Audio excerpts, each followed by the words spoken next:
గౌరవ మంత్రి గారిని సూటిగా ఒక 5-6 ప్రశ్నలు మాత్రమే అడుగుతాను, ఉపోద్ఘాతంలోకి వెళ్ళను అధ్యక్ష. ముందుగా అసలు ఈ మూసీ మోడర్నైజేషన్ ప్రాజెక్టుకు ఎంత ఖర్చు అవుతుంది? ఒకసారి ముఖ్యమంత్రి గారు 1,00,000 కోట్లు ఖర్చు పెడుతున్నామన్నారు, ఒకసారి 1,50,000 కోట్లు ఖర్చు పెడతామని డిఫరెంట్ టైమ్స్లో డిఫరెంట్ స్టేట్మెంట్స్ వచ్చాయి. అసలు ఈ మూసీ ప్రాజెక్టు సుందరీకరణ మీద రాష్ట్ర ప్రభుత్వం ఎంత ఖర్చు పెట్టాలనుకుంటుంది? ఎందుకంటే ఒకవైపు పిల్లల స్కాలర్షిప్లు ఇవ్వమంటే డబ్బులు లేవు, కోసుక తింటారా అంటున్నారు, లేదా రిటైర్డ్ ఎంప్లాయీస్కు డబ్బులు ఇవ్వండి అంటే డబ్బులు లేవంటున్నారు. మూసీ సుందరీకరణ మీద 1,00,000 కోట్ల 1,50,000 కోట్ల ఎంత ఖర్చు పెడతామనుకుంటుంది ప్రభుత్వం? సూటిగా సమాధానం చెప్పండి. 2, ఇప్పటి వరకు మూసీ సుందరీకరణలో ఎన్ని నివాసాలు కూల్చివేశారు?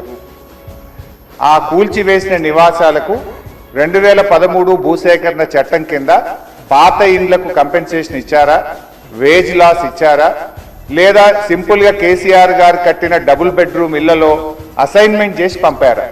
నంబర్ 3, అంటే స్వచ్ఛమైన గోదావరి జలాలను మూసీలో వదులుతామన్నారు, సంతోషం.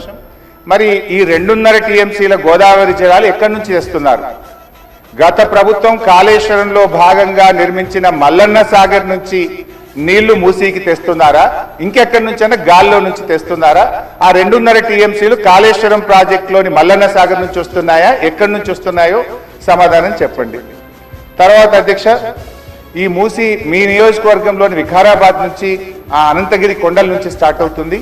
గత ప్రభుత్వం మూసీలోకి మురికి నీరు రాకుండా ఉండాలని దాదాపు 32 ఎస్టీపీలు కట్టాం. అందులో ఒకటి మన వికారాబాద్ దగ్గర కూడా ఒక ఎస్టీపీ కట్టాం. ఇవాళ ఆ ఎస్టీపీని మెయింటైన్ చేయక మోటార్లు బీకేసిండ్రు, గడ్డి పెరిగింది. ఆ ఎస్టీపీ ఫంక్షనల్ చేయక వికారాబాద్ మున్సిపాలిటీ మురికి నీరంతా ఈరోజు మనం తాగుతున్న గండిపేట హిమాయత్ సాగర్ లోకి వస్తున్న విషయం ప్రభుత్వం దృష్టికి వచ్చిందా? ఆ ఎస్టీపీని ఎందుకు మెయింటైన్ చేయడం లేదు అని నేను అడుగుతా ఉన్నా.